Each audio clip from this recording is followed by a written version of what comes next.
Ok, số đây bóng bóng đỏ khné. Ngày ní nhom nâng thua cả bằng hai bóng bóng nằm pì làm việc để dân download cam thi Zoom có đôi chơi cam pra phong đài nè. Lấy chia tập bóng cái dân thờ miền cam thi Zoom cho môn sân.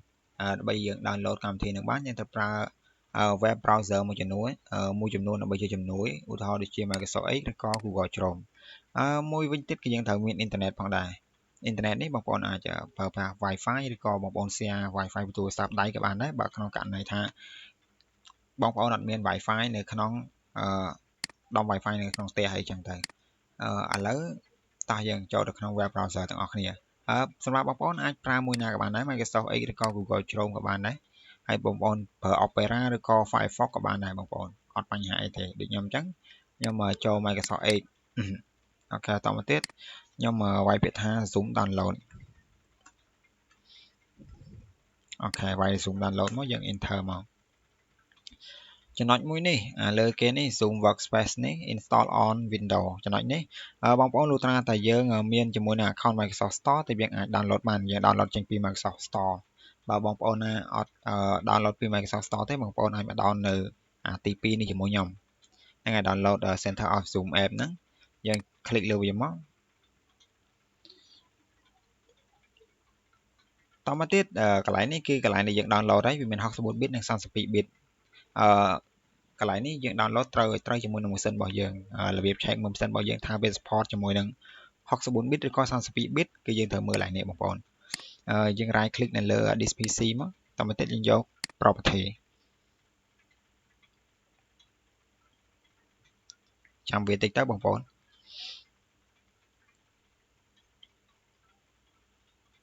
ហ្នឹងហើយបន្តមកទៀតវានឹងបង្ហាញកន្លែងនេះបងប្អូនមើលឡើងនេះគឺ system type នេះឃើញ 64 bit operating system ហ្នឹងហើយគឺវា support ជាមួយនឹង system 64 bit អញ្ចឹងអូខេយើងខ្វែងវាមកហើយយើងទៅ download របស់យើងមិញគឺ 64 bit នេះបងប្អូនយើង click លើនឹងមួយមកហើយបងប្អូនចាំវាតិចទៅវានឹង download ឲ្យយើងហើយ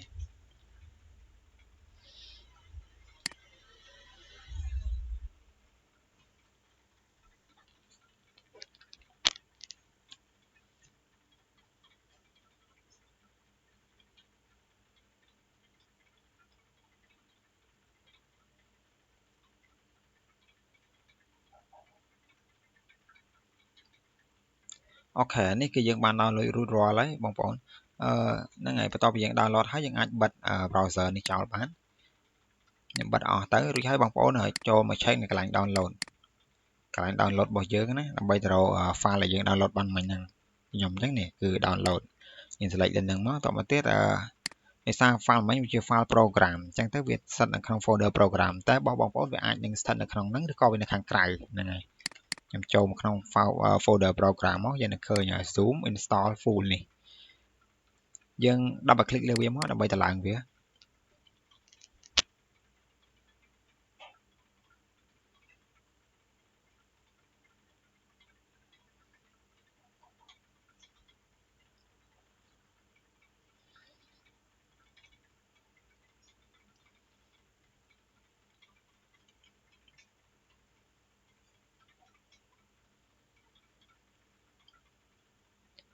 អូខេយើងតម្លើងវាយើងរងចាំវាបន្តិចសិនទៅ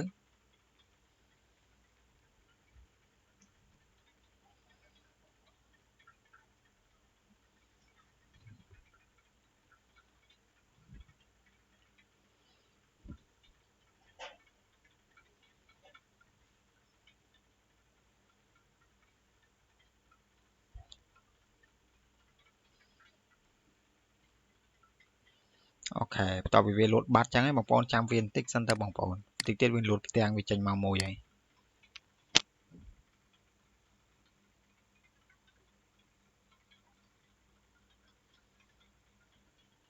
ហ្នឹងហើយបន្ទាប់ពីវាលោតបែបនេះមកយើងចុច done មក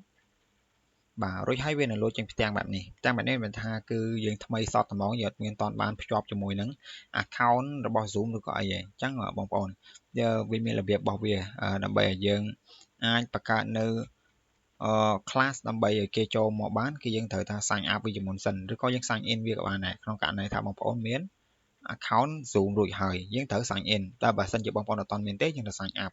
ឥឡូវហ្នឹងខ្ញុំក៏មាន account ដែរប៉ុន្តែខ្ញុំចង់ sign up យើងបង្កើត account ថ្មីមួយទៀតដោយការ sign up ហ្នឹងទីមួយគឺទាមទារថ្ងៃខែឆ្នាំកំណើតរបស់យើងចង់ដាក់អីដាក់ទៅដាក់ fake ដាក់ទៅវាអត់ប្រកាន់អីទេហើយមួយទៀតវាទាមទារជាមួយនឹង Gmail របស់យើងអូខេដល់នេះ birth year អញ្ចឹងថ្ងៃខែឆ្នាំដែលយើងកើតឧទាហរណ៍ខ្ញុំដាក់ចោលហើយខ្ញុំដាក់1990អីចឹងទៅហើយខ្ញុំ continue ហ្នឹងហើយបន្តមកទៀតវាទាមទារ email address នេះគឺយើងបើសិនជាបងប្អូនអត់មានទេយើងអាចទៅបង្កើតថ្មីមួយទៅតែខ្ញុំសុំអត់បង្ហាញរបៀបបង្កើតទេអញ្ចឹងខ្ញុំយក Gmail ដែលខ្ញុំមានស្រាប់មកដាក់ណាឧទាហរណ៍ខ្ញុំដាក់បែបនេះទៅ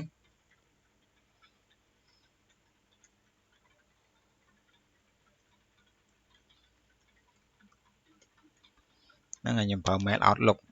ធម្មតាយើងអាចប្រើ Gmail ក៏បានប្រើ Outlook ក៏បានតែ mail ដែលយើងដាក់ទេវាអត់មានបញ្ហាអីទេចំណុចនេះវា error ដោយសារតែ mail របស់យើងហ្នឹងវាអត់ត្រូវវាទាមទារ Gmail អញ្ចឹងយើងដាក់ Gmail មកឧទាហរណ៍ខ្ញុំប្រើ Gmail របស់ខ្ញុំមួយគឺ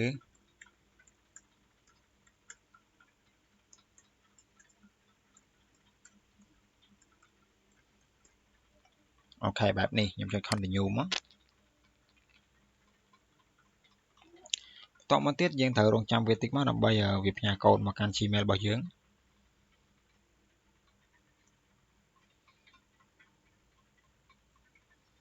អូខេបើសិនជាក្នុងករណីថាបងប្អូនGmail បងប្អូនហ្នឹងវាថ្មីហ្មងវាប្រកបជាផ្ញើកូដតែក្នុងករណីថាបើសិនជាបងប្អូន Gmail នេះយើងធ្លាប់ប្រើជាមួយនឹងaccount វាមាន account Zoom រួចហើយអញ្ចឹងវានឹងផ្ញើយើង log in ម្ដងទៀតអូខេ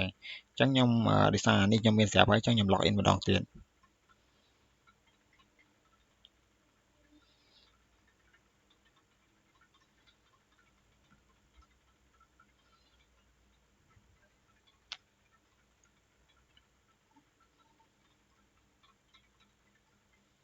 អូខេអូខេ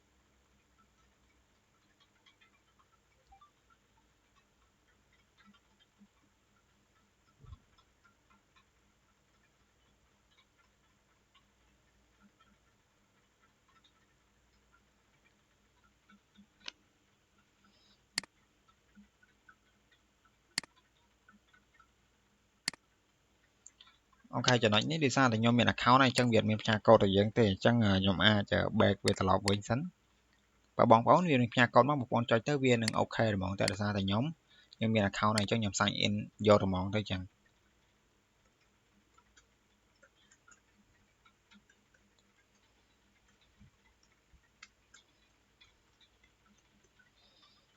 បែបនេះអានេះ email ធម្មតាpassword របស់យើងគឺតែងតែមានអក្សរធំអក្សរតូចហើយនឹងលេខឲ្យតែមាន3ហ្នឹងគឺអូខេហើយអញ្ចឹងខ្ញុំកន្លែងនេះយើងគួរ take វាទៅ keep me sign in ហ្នឹងមានថារៀងរាល់ពេលយើងចូលមកលើក្រោយវាទាមទារឲ្យយើងចុច sign in វាទៀតទេអញ្ចឹងអូខេខ្ញុំចុចលើហ្នឹងមកហើយខ្ញុំក៏ចូលទៅ sign in វាទៅ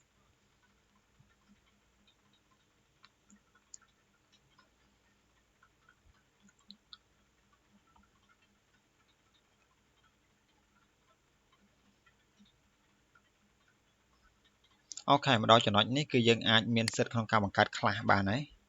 នេះគឺ new meeting នេះយើងមានសិទ្ធិបង្កើត class យើងអាចចុចលើអាត្រែចុចក្រុមនេះមួយមកដើម្បីយើងរើសអូខេទីមួយគឺ start with video ន័យថាពេលយើងចុច start ទៅគឺវា load video វាថត screen របស់យើងមកយើងថតតាមកាមេរ៉ារបស់យើងមកហើយរួចហើយយើង use my personal meeting ID នេះក៏បានដែរយើង take លើវាមួយទៅអត់ទេបែបនេះខ្ញុំអត់យកនេះទេគឺខ្ញុំប្រើលេខកូដសម្គាល់របស់វាវិញអញ្ចឹងខ្ញុំ copy ID ក៏បានឬក៏ copy invitation នេះក៏បានតែធម្មតាយើងគួរតែប្រើ copy ID ទៅណាបើសិនជាយើង copy invitation នេះមានន័យថាតើគេ click លើ link ដែលយើងផ្ញើទៅបានយើងអាចមានសិទ្ធិចូលបានតែបើយើង copy ID នេះគឺវានឹងបង្ហាញ ID និង password ឲ្យគេចុច ID និង password ទៅគេអាច log in ចូលរៀនបានពីរហ្នឹងយើងអាចប្រើមួយណាក៏បានវាងាយស្រួលដូចគ្នាឥឡូវឧទាហរណ៍ខ្ញុំប្រើ copy invitation link នេះចុះខ្ញុំ copy វាមកអូខេតមកទៀតវានឹងចាប់ផ្ដើមយើងចុច new meeting ហ្នឹងមក start មកនេះអានេះវាត្រូវ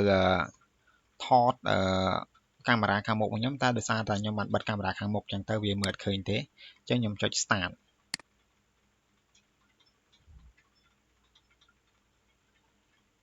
អូខេបែបនេះហើយចំណុច share នេះមិនថាយើងអាច share screen ឬក៏ share អីចឹងណាឧទាហរណ៍ដូចខ្ញុំអញ្ចឹងខ្ញុំថត share screen របស់ខ្ញុំមួយចេះចុះណាខ្ញុំ select យកអា share screen ខាងក្រោមនេះបែបនេះខ្ញុំចុច share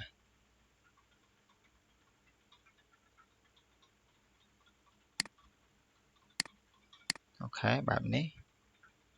ខ្ញុំ share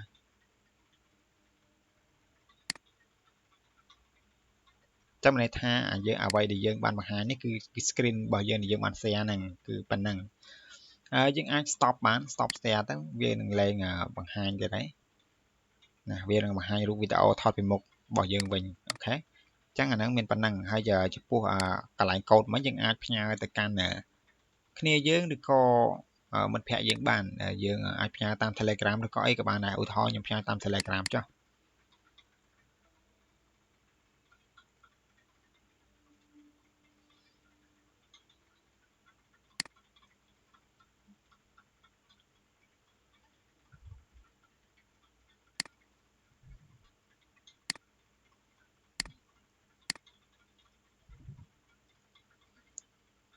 នេះ Telegram ខ្ញុំឧទាហរណ៍ដូចជាខ្ញុំដាក់វានៅកន្លែង